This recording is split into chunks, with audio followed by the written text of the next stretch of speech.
Good morning. This is Becky from Rebecca's Macrame Closet. I'm going to be talking about how to make mini plant hangers.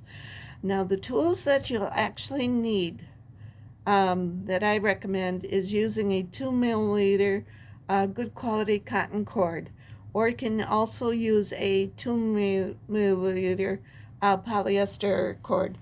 Here's an example of the 2 milliliter polyester cord. This is Amy cord that you can actually purchase through pepperell.com. Or in this video, I'm going to be showing you the concepts of a mini plant hanger using the cotton cord. Now, there's a lot of different options. Basically, I already started this, but you want to pre-cut your cords.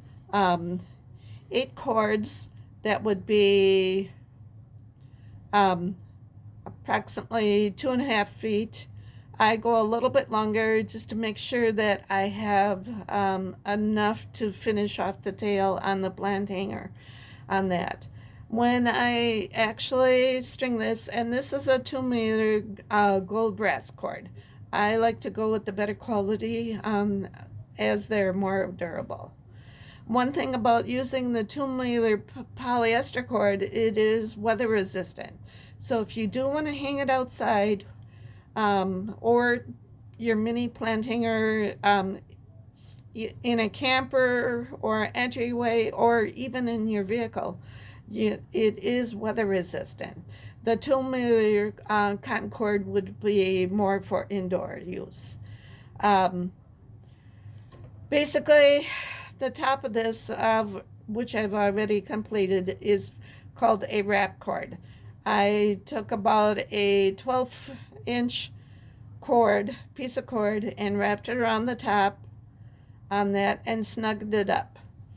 And on this example, I have a 16 millimeter wooden bead. Below this, I made a square knot, which I tied off. One thing about working with wooden beads, make sure when you do purchase anything that the cord is uh, able to fit through the cords. There are many types of wooden beads out there, and some of them do not have large holes. I like to get the largest hole I can when I purchase them. This plant hanger has 4 branches, and you can actually make these with a twist knot or a half hitch knot, which will give a spiral look. In this example, I'm actually doing this with a square knot. Since I've already started this, I'll just show you the concepts of the square knot. If you can see, what I do is take the cord on the left, and I'm left-handed. So for you people that are right-handed, you're gonna have to just adapt to. But I alternate the knots to give that square knot appearance on that. And I go approximately 7 or 8 times through, giving that square knot chain appearance, as you can see.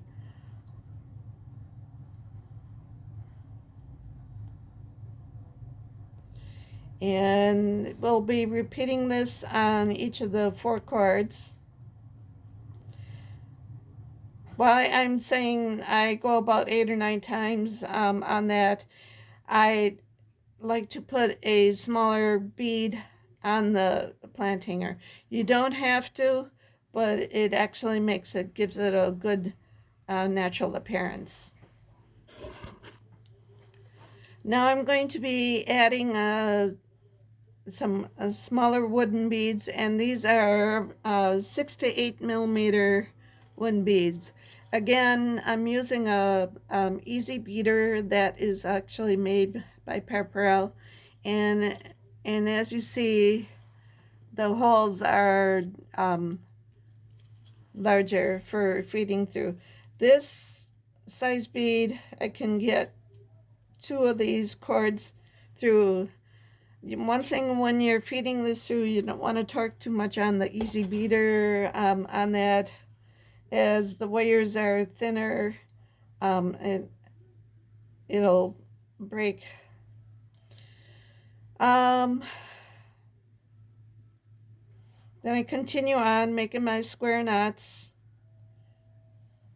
about 6 or 7 that on each of the sides.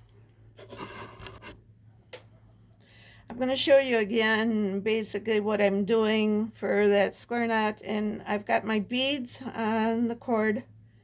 I continue on making square knot.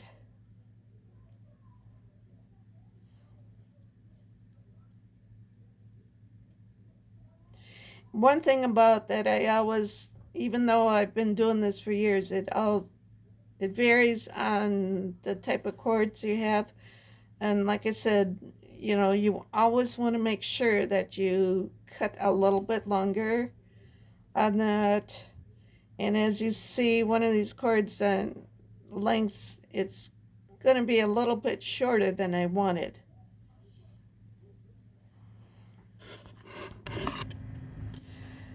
Now I've got my 4 cords basically as far as I wanted to go down.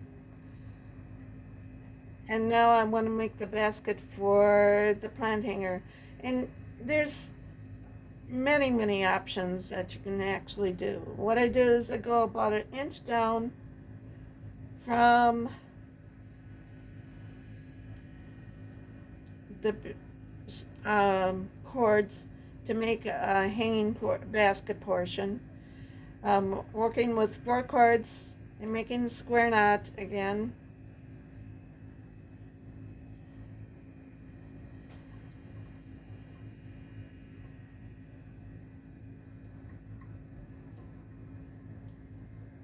Continue doing this right around in a circle.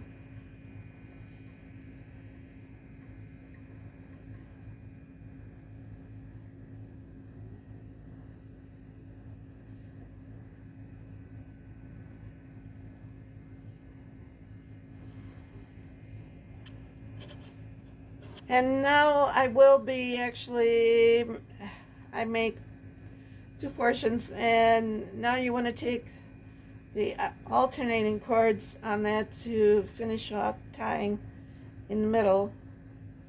And I go about 1 inch down from where you started. It all depends on what size of you're going to be using for your pot display. I can actually show you when we get this finished here.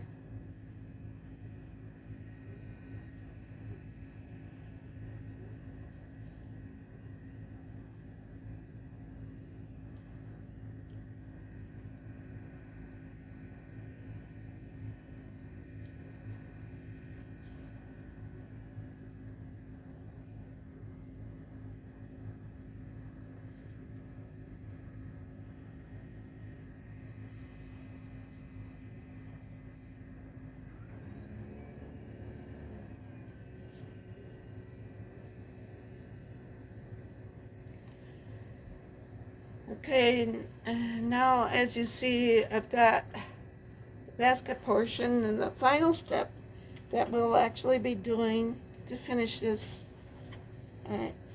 is making a wrap knot at the very bottom. I take about about a 12-inch cord, 12 or 18, depending on how long you want it. Again, making the wrap knot at the bottom, taking my thumb and holding the top end and wrap around about 7 or 8 or 9 times, depending on how much you want to actually have it for appearance sakes.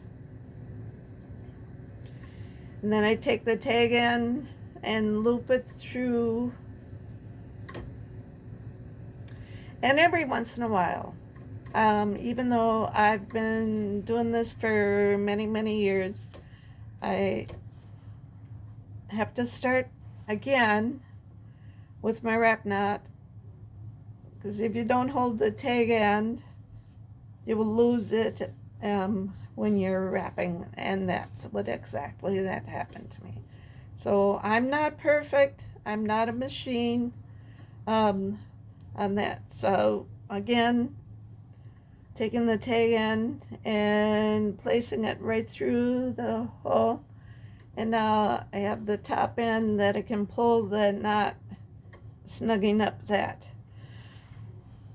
Now the final step, I'm going to trim off the excess cords. And sometimes some of the cords don't line up exactly, so I trim off the tag ends on these cords to make it look a little bit neater.